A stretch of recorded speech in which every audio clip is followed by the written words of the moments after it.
Halo semuanya, selamat datang di channel Auto Driver. Akhirnya, PT Astra Daihatsu Motor meluncurkan satu mobil yang cukup mewah, yang biasanya tuh Daihatsu meluncurkan mobil-mobil yang orientasinya hanya untuk penumpang banyak, lalu juga mobil yang digunakan untuk kegiatan sehari-hari, dan ini cukup berbeda karena mobil ini sekarang mengusung mesin turbo dan juga teknologi yang canggih. Ini dia Daihatsu Rocky. Lantas bagaimana mobilnya, seperti apa mobilnya? Ikuti terus video ini.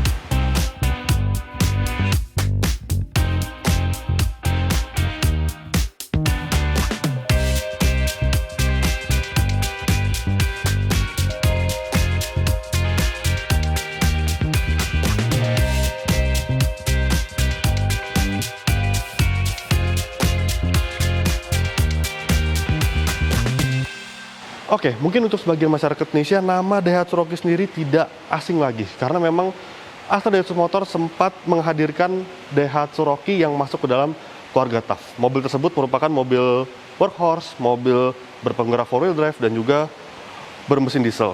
Dan kebetulan saya memiliki mobil tersebut, dan yang kali ini diluncurkan itu sangat berbeda. Ini adalah sebuah mini SUV yang baru, yang inovatif, dan banyak sekali teknologi canggih yang ada di dalamnya.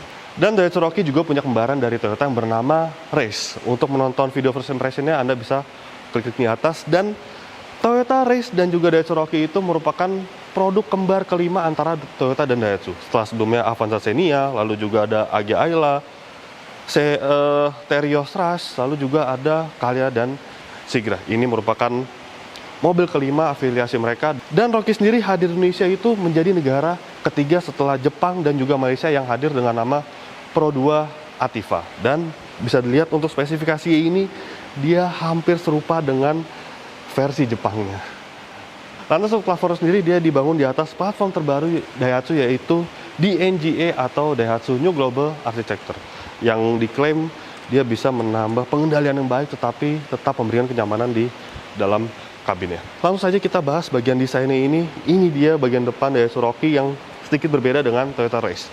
Di bagian grillnya ini yang menjadi highlight, dia grill ini desainnya besar, lebih besar dibandingkan Toyota Race. Lalu juga untuk bagian lampu utamanya ini, dia menggunakan lampu utama LED. Desain bumper sendiri dia cukup agresif dengan aksen hitam dop seperti ini di bagian fog lampnya ini. Ini mengingatkan kita pada model-model Daihatsu lainnya seperti Sigra dan juga Ayla versi terbaru. Lalu juga untuk bagian bawahnya ini dia memiliki warna hitam dop seperti ini yang membuat kesan Daihatsu Rocky ini terlihat sporty. Sekarang kita lihat bagian mesinnya. Memang kalau dilihat secara visual ini dia menggunakan mesin 3 silinder, tetapi dia bukan mesin 3 silinder biasa karena dia sudah menggunakan teknologi turbo. Yes. Daihatsu Rocky kini menggunakan mesin berkode 1 KRVET 1000 cc 3 silinder turbo yang mampu menghasilkan tenaga 97 horsepower serta torsi 140 Nm. Mesin ini lantas berpadu dengan transmisi otomatis CVT dan mengalirkan semua tenaganya ke roda depan. Lantas sekarang ini merupakan varian tertinggi dari Daihatsu Rocky. Mobil ini sudah dilengkapi dengan fitur Advanced Safety Assist atau ASA. Ini dia ada 2 buah sensor di bagian sini. Ini berfungsi sebagai fitur rada canggih. Nanti kita akan jelaskan ketika berada di bagian dalam. Sekarang kita bahas bagian sampingnya. Ini di bagian samping dari Daihatsu Rocky, dan yang langsung terasa, yang langsung terlihat adalah penggunaan warna dual tone seperti ini. Untuk atapnya dia menggunakan warna hitam hingga ke bagian spionnya. Lantas untuk bagian bodi, bagian bawah ini dia menggunakan warna bodi. Dan Daihatsu Rocky yang kami review kali ini dia menggunakan warna hero colornya yaitu orange. Dan sebagai sebuah crossover, sebagai sebuah mini SUV, yang mencirikan sebuah crossover itu adalah salah satunya ini penggunaan over fender, dan over fender ini menggunakan warna hitam doff. Lalu untuk bagian pelek dia menggunakan diameter yang 17 serta desainnya dual tone seperti ini. Lalu juga untuk bagian side skirt dia juga berwarna hitam doff sama seperti over fendernya. Ini dia bagian belakangnya, dan bisa dilihat dia sudah menggunakan lampu LED. Meski demikian dia belum semuanya full LED. Untuk lampu sen dan lampu mundurnya dia masih menggunakan bohlam halogen biasa. Dan di bagian tengahnya ini terdapat garnish yang seolah menyambungkan antara lampu kiri dengan lampu kanannya.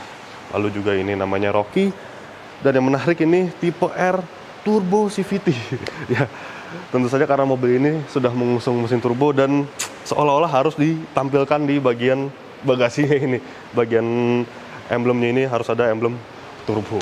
Lalu juga untuk bagian bumpernya ini dia desainnya cukup agresif dan terdapat juga 2 buah aksen hitam seperti ini dan juga ada 2 buah reflektor seperti ini. Lalu kita lihat bagasinya, tentu untuk pembukaannya dia masih secara manual, belum ada mekanisme aktif sama sekali.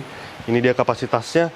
Kapasitasnya ini bisa dikatakan cukup luas, bisa menampung koper medium mungkin hingga 2 buah. Masih kurang luas, Anda bisa menggeser partisi ini ke bagian bawahnya seperti ini dan ruang yang dihasilkan akan lebih luas lagi karena kini lantai bagasi ini menjorok ke bawah. Masih kurang luas juga, Anda bisa melipat jok baris keduanya seperti ini dan ini cukup luas dan dia cukup rata lantai dengan bagian bawah lantai bagasinya ini. Lalu kita lihat ke ban serepnya, dia ban serep ini menggunakan ban serep tipe full size, bukan space saver. Lalu untuk rocky tipe tertinggi ini dia masih belum dilengkapi dengan rear defogger. Untuk belakangnya ini dia terdapat antena shark fin dengan model seperti ini. Langsung saja kita lihat ke bagian interior.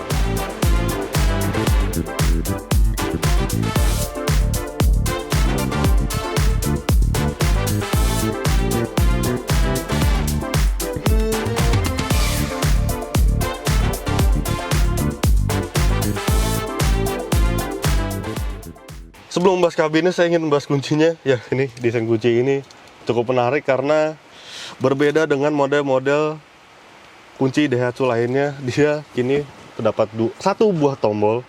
Sebenarnya ada 2, tapi ini ada 1 tombol pembukaan dan 1 ada tombol kunci yang harus ditekan nih logo dari Daihatsu-nya sendiri. Ini cukup menarik. Sekarang kita lihat bagian ruang interiornya. Nah, untuk bagian interiornya yang langsung terasa adalah kesan futuristis.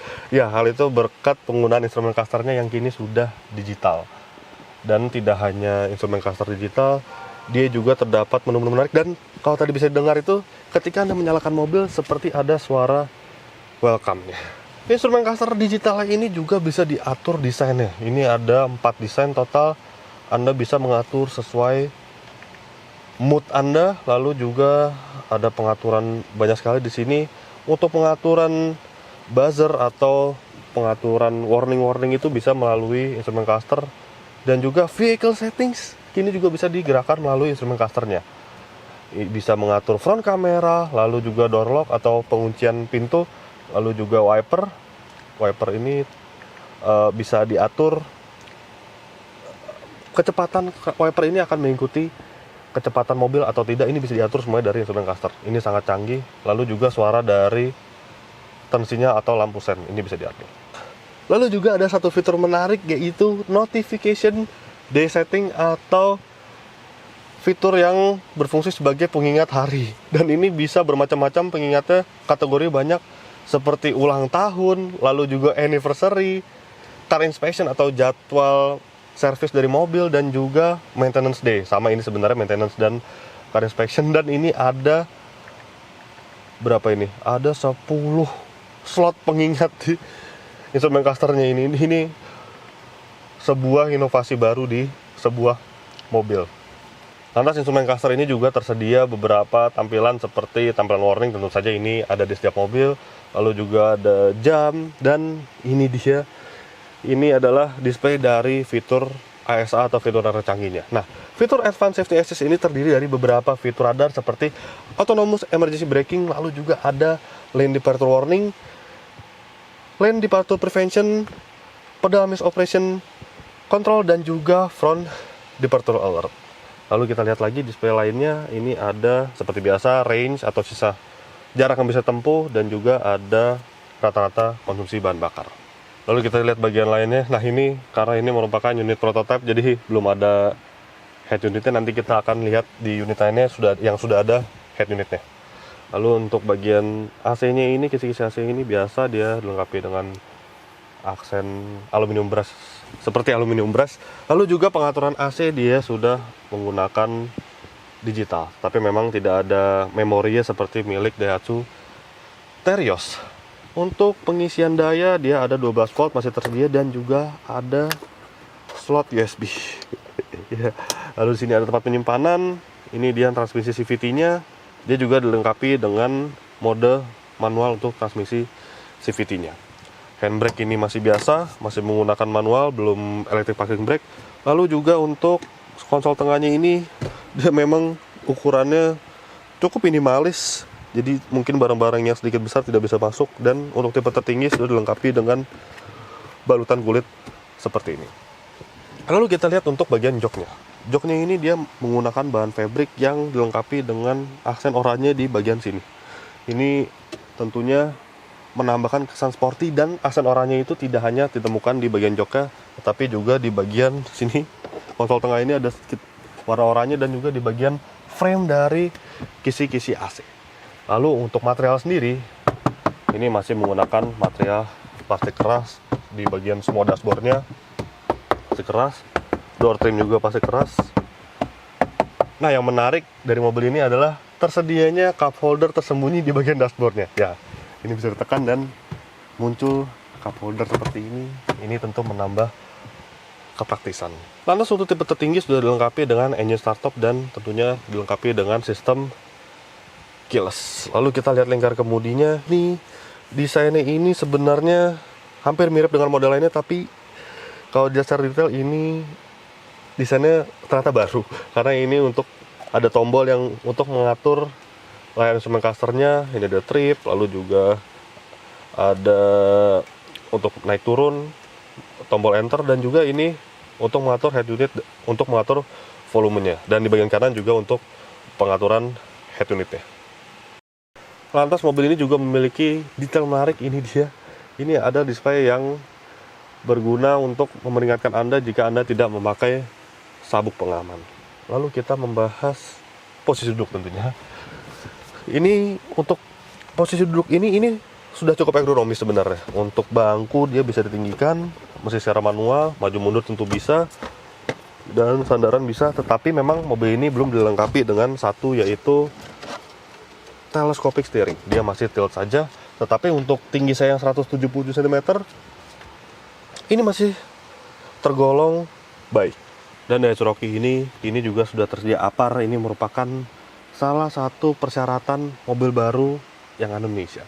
Lalu juga mobil ini dilengkapi dengan mesin 3 silinder, dan mesin 3 silinder itu biasanya ada sedikit getaran yang dihasilkan ketika mesin menyala. Sekarang kita akan coba nyalakan. Nah, memang dia ada sedikit getaran ya, layaknya mobil-mobil yang dilengkapi dengan konfigurasi 3 silinder, tetapi mungkin getaran ini bisa diabaikan, bisa dihilangkan karena mobil ini memiliki teknologi turbo yang bisa meningkatkan fun to drive. Oke, kita matikan lagi, dan untuk bagian kanannya ini dia terdapat beberapa tombol, yaitu tombol traction control dan juga tombol pengaturan forward collision mitigation. Tetapi memang ini di bagian kanannya ini memang terdapat beberapa slot yang dikosongkan. Mungkin memang semua fitur dari Cherokee yang ada di Jepang tidak sepenuhnya masuk ke Indonesia.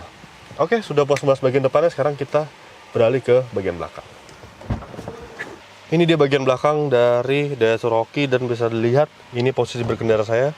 Tinggi saya 177 cm dan masih ada ruang kaki yang dihasilkan. Ini cukup baik mengingat model ini merupakan sebuah mini SUV, dan untuk sanggahan kaki memang kaki saya kurang tersangga dengan baik, tetapi secara overall duduk belakangnya ini masih sangat menyenangkan. Dan yang lebih menyenangkan lagi, ini sandaran ini bisa diatur lebih rebah lagi. Memang tidak terlalu banyak, tetapi setidaknya ini menambah kenyamanan Anda ketika berada di baris kedua.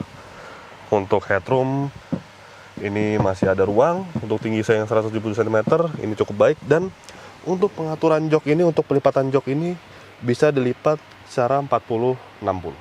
Lantas untuk bagian belakangnya ini memang dia tidak memiliki armrest, dan juga untuk bagian tengahnya ini, bagian konsol tengahnya ini dia tidak tersedia apa-apa, tidak tersedia slot pengisian daya atau semacamnya. Sekarang kita akan lihat satu varian dari Cherokee lagi yang tampil dengan beberapa aksesoris.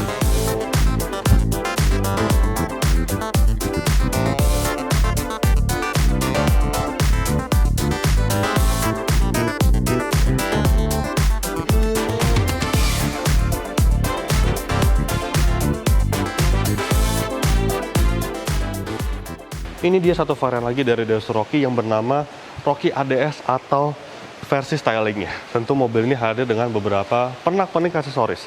Seperti bisa dilihat bagian depannya ini dia hadir dengan aksen merah di bagian grill ini seperti ini. Lalu juga ada aksen frame aluminium brush di bagian sini dan juga hadir dengan front guard bumper. Bagian samping dia juga hadir dengan side skirt yang berbeda dengan aksen silver juga dan ada emblem ADS. Begitu juga untuk bagian belakangnya dia juga hadir dengan rear guard bumper. Sekarang kita lihat bagian dalamnya. Untuk bagian dalamnya memang dia tidak ada perbedaan dengan Rocky versi ASA. Tetapi memang tipe ADS ini dia tidak hadir dengan fitur radar canggih ASA atau Advanced Safety Assist. Tetapi unit ini sudah dilengkapi dengan head unit dan kita akan lihat apa saja fitur yang ada di dalamnya. Dia dilengkapi dengan head unit layar sentuh yang memiliki ukuran 9 inci. Tentu ini cukup besar. Dan ada beberapa fitur menarik di dalamnya, dan yang paling penting adalah fitur konektivitas Apple CarPlay dan juga Android. Pada saat pembuatan video ini, harga resmi dari Daihatsu Rocky belum dirilis. Untuk harga jualnya Anda bisa cek di kolom deskripsi. Tapi besar kemungkinan harga Daihatsu Rocky akan lebih murah dibandingkan Toyota Race. Jadi begitulah hasil first impression kami terhadap Daihatsu Rocky 2021. Klik like jika Anda menyukai video ini, subscribe bila Anda belum. Jangan lupa juga untuk isi kolom komentar di bawah. Main-main juga ke website www.autodriver.com dan jangan lupa juga untuk download aplikasi Autodriver di Google Play Store. Terima kasih sudah menonton dan sampai jumpa.